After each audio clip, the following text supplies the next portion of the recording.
पंचमुख हनुमत कवच का पाठ करते हैं। यह अत्यंत चमत्कारिक पाठ है। इस पाठ से सभी प्रकार के संकटों का नाश होता है। घर में किसी भी प्रकार की भूत बाधा हो, देव बाधा हो या किसी के द्वारा कुछ किया कराया गया हो, सारी चीज़ों का नाश हो जाता है और घर में शांति आती है। हनुमान जी के पंचमुख स्वरूप की अगर घर में फोटो रखी जाती है तो घर में किसी भी प्रकार की कोई भी बाधा नहीं रहती, कोई भी प्रकार के भूत भय, प्रेत भय, पिशाच भय नहीं रहते। यह पंचमुख हनुमान जी का कवच अत्यंत चमत्कारिक लाभ देता है। आइए हम हनुमान जी के इस पंचमुख हनुमत कवच का पाठ करते हैं, आप भी श्रवण करिए। ओम श्री पंचवदनाय अंजनेयाय नमः। ओम अस्य श्री पंचमुख हनुमत कवच मंत्रस्य ब्रह्मा ऋषिः गायत्री छन्दः पंचमुख विराट हनुमान देवता। ह्रीं बीजं श्रीं शक्ति क्रौं कीलकं क्रूं कवचं क्रैं अस्त्राय फट् इति दिग्बन्धः। श्री गरुण उवाच अथ ध्यानं प्रवक्ष्यामि शृणु सर्वांगसुन्दरी यत्कृतं देवदेवेन ध्यानं हनुमतः प्रियं। पंचवक्त्रं महाभीमं त्रिपञ्चनयनैर्युतं बाहुभिर्दशभिर्युक्तं सर्वकामार्थसिद्धिदम्। पूर्वतु वानरं वक्त्रं कोटिसूर्यसमप्रभं दंष्ट्राकरालवदनं भ्रकुटिकुटिलेक्षणम्। अस्यैव दक्षिणं वक्त्रं नारसिंहं महाद्भुतम् अत्युग्रतेजो वपुषं भीषणं भयनाशनं।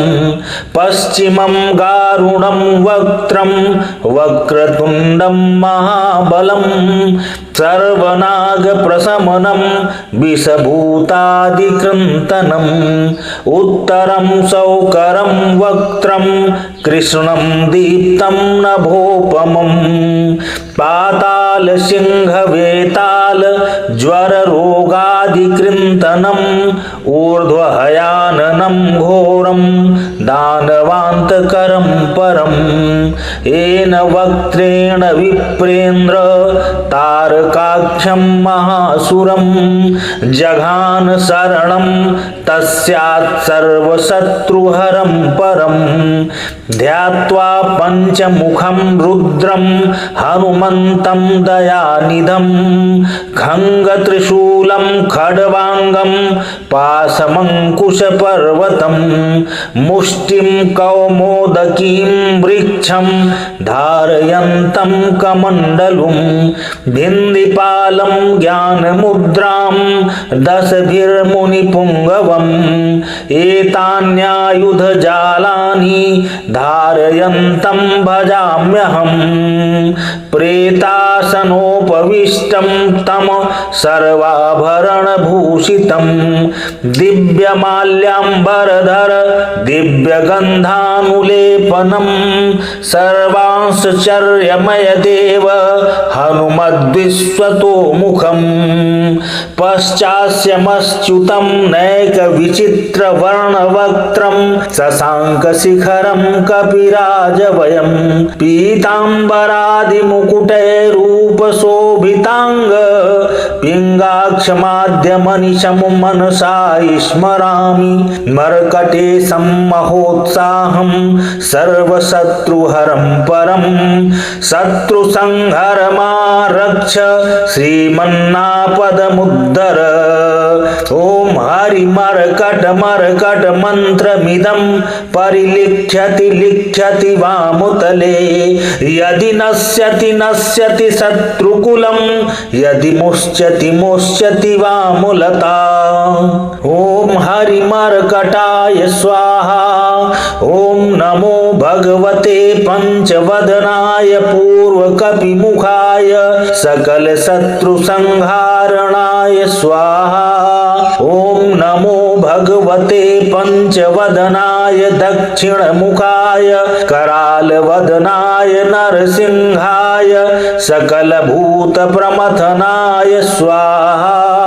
ओम नमो भगवते पंचवदनाय पश्चिममुखाय गरुणाननाय सकल विषहराय स्वाहा। ओम नमो भगवते पंचवदनाय उत्तरमुखाय दिवराहाय सकल संपत्कराय स्वाहा। ओम नमो भगवते पंचवदनाय ऊर्ध्वमुखाय हयग्रीवाय सकल जनवशंकराय स्वाहा।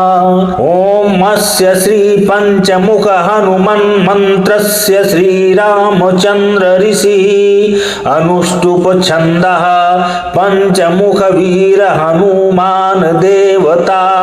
हनुमानिति बीजं वायुपुत्र इति शक्तिः अंजनीसुत इति कीलकम्। श्रीरामदूत हनुमत्प्रसाद सिद्ध्यर्थे जपे विनियोगः इति ऋष्यादिकं विन्यास्य। ओम अंजनीसुताय अंगुष्ठाभ्यां नमः। ओम रुद्रमूर्तये तर्जनीभ्यां नमः। ओम वायुपुत्राय मध्यमाभ्यां नमः। ओम अग्निगर्भाय अनामिकाभ्यां नमः। ओम रामदूताय कनिष्ठकाभ्यां नमः। ओम पंचमुख हनुमते करतल करपृष्ठाभ्यां नमः इति करन्यासः। ओम अंजनीसुताय हृदयाय नमः। ओम रुद्रमूर्तये शिरसे स्वाहा। ओम वायुपुत्राय शिखाय वषट्। ओम अग्निगर्भाय कवचाय हुम्। ओम रामदूताय नेत्राय वौखट्। ओम पंचमुख हनुमते अस्त्राय फट्। पंचमुख हनुमते स्वाहा इति दिग्बन्धः। अथ ध्यानम् वन्दे वानर नारसिंह खगराट् क्रीडात् स्वक्रान्वितम् दिव्यालङ्करणं त्रिपञ्चनयनं दैदीप्यमानं रुचा। हस्ताब्जैरशिखेट पुस्तकसुधा कुम्भाकुशादिहलं खटाङ्गं फणिभूरुहं दशभुजं सर्वारिवीरापहम् इति। अथ मंत्र ओम श्रीरामदूताय अंजनेयाय वायुपुत्राय महाबल पराक्रमाय सीता दुःख निवारणाय लंका दहन कारणाय महाबल प्रचंडाय फाल्गुन सखाय कोलाहल सकल ब्रह्मांड विश्वरूपाय सप्त समुद्र निर्लंघनाय पिंगल नयनायामित विक्रमाय सूर्यबिंब फल सेवनाय दुष्ट निवारणाय दृष्टि निरालंकृताय संजीवनी संजीवितांगद लक्ष्मण महाकपि सैन्य प्राणदाता दश कंठ विध्वंसनाय रामेष्टाय महाफाल्गुन सखाय सीता सहित राम वर प्रदाय खट प्रयोगागम पंचमुख वीर हनुमंत्रम जपे विनियोगः। ओम हरि मरकट मरकटाय बम बम बम बम बम भौषट स्वाहा। ओम हरि मरकट मरकटाय फम फम फम फम फम फट स्वाहा। ओम हरि मरकट मरकटाय खेम खेम खेम खेम खेम मारणाय स्वाहा। ओम हरि मरकट मरकटाय लुम लुम लुम लुम लुम आकर्षित सकल संपत्कराय स्वाहा।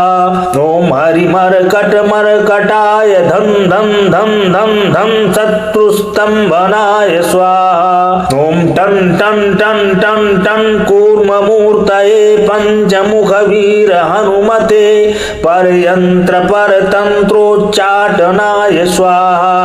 ओम कं खं गं घं डं चं छं जं झं त्रं टं ठं डं रं रं तं थं धं धं नं पं फं बं भं मं यं रं लं वं सं खं सं हं लं छं स्वाहा इति दिग्बन्धः। ओम पूर्वकपिमुखाय पंचमुख हनुमते टन टन टन टन टन सकल शत्रु संहारणाय स्वाहा। ओम दक्षिणमुखाय पंचमुख हनुमते कराल वदनाय नरसिंहाय। ओम ह्रां ह्रीं ह्रूं ह्रैं ह्रौं ह्रः सकल भूत प्रेत दमनाय स्वाहा। ओम पंचमुखाय गरुणाननाय पंचमुख हनुमते मम मम मम मम मम सकल विषहराय स्वाहा। ओम उत्तर मुखायादिवराहाय लं लं लं लं लं नृसिंहाय नीलकंठमूर्तये पंचमुख हनुमतये स्वाहा। ओम ऊर्ध्वमुखाय हयग्रीवाय रुं रुं रुं रुं रुं रुद्रमूर्तये सकल प्रयोजन निर्वाहकाय स्वाहा।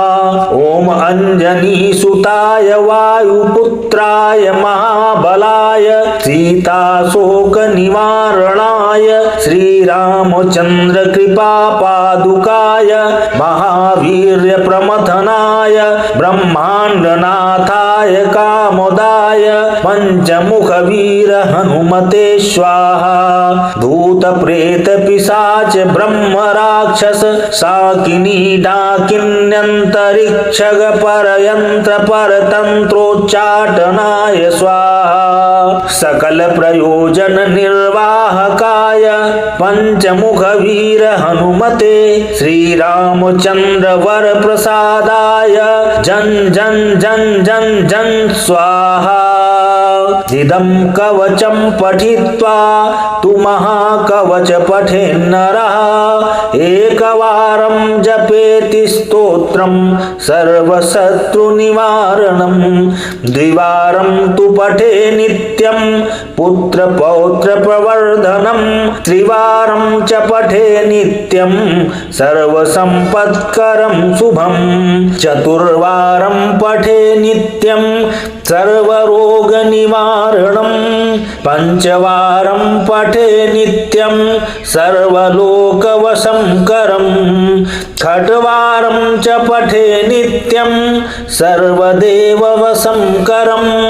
सप्तवारं पठे नित्यं सर्वसौभाग्यदायकम् अष्टवारं पठे नित्यं मिष्टकामार्थसिद्धिदं नववारं पठे नित्यं राजभोगमवाप्नुयात् दशवारं पठे नित्यं त्रैलोक्यज्ञानदर्शनं रुद्रावृत्तिं पठे नित्यं सर्वसिद्धिर्भवेद्ध्रुवम् निर्बलो रोगयुक्तश्च महाव्याध्याधिपीडितः कवचस्मरणेनैव महाबलं वाप्नुयात् इति श्रीसुदर्शन संहितायां श्रीरामचंद्र सीता प्रोक्तं श्री पंचमुख हनुमत कवचं संपूर्णम्।